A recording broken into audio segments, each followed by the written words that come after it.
کہ تسبیح کے معنی کیا ہے؟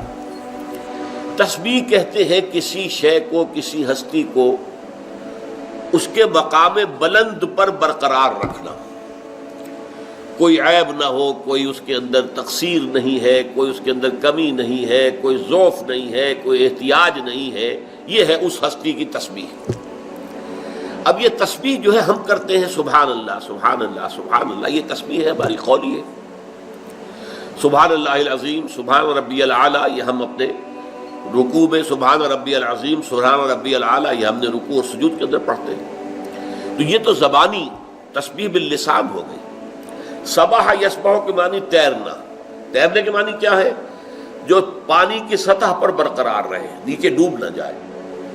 اسی طرح خلا میں تیرنا، کہ ہر شے کا جو مدار اللہ نے مقرر کر دیا وہ اسی مدار میں رہے، اس سے ادھر ادھر نہ ہو جائے۔ تو یہ سبح یسبح یہ پانی میں تیرنے کے لیے بھی اور خلا میں تیرنے کے لیے بھی۔ کل فی فلک یسبحون، یہ تمام سیارے اور یہ ستارے جو ہیں وہ اپنے اپنے مدار کے اندر تیر رہے ہیں، اپنے مدار سے ادھر ادھر نہیں ہوتے۔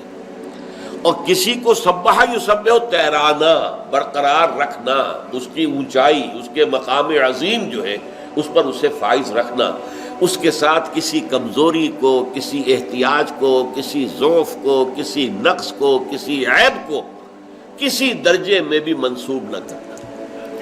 اب آسمانوں اور زمین کی ہر شے کیسے تسبیح کر رہی ہے؟ یہ تسبیح حالی ہے۔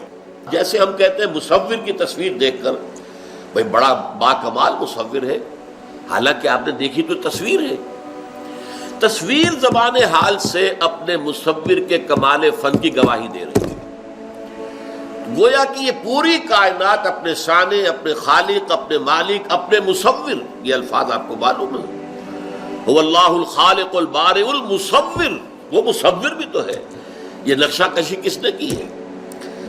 یہ کائنات جو ہے اس کا ذرہ ذرہ، سیاروں سے لے کر ذرات تک، یہ گواہی دے رہا ہے اپنی زبان حال سے کہ میرا خالق، اس کی قدرت مطلق ہے، اومنی پوٹنٹ، علی کل شیء قدیر، اومنیشینٹ، بکل شیء علیم، ہر چیز کا جاننے والا، اومنی پریزنٹ، ہر جگہ موجود، ہوا معکم اینما کنتم۔ اور اس کے نہ علم میں کمی ہے، نہ اس کی حکمت میں کمی ہے، نہ اس کے اختیار میں کوئی کمی ہے، نہ اس کی قوت میں کوئی کمی ہے۔ ہر اعتبار سے، ہر عیب سے، ہر نقص سے، ہر ضعف سے، ہر احتیاج سے پاک ہے، اعلیٰ ہے، عرفہ ہے، منزہ ہے۔ یہ ہے تسبیح۔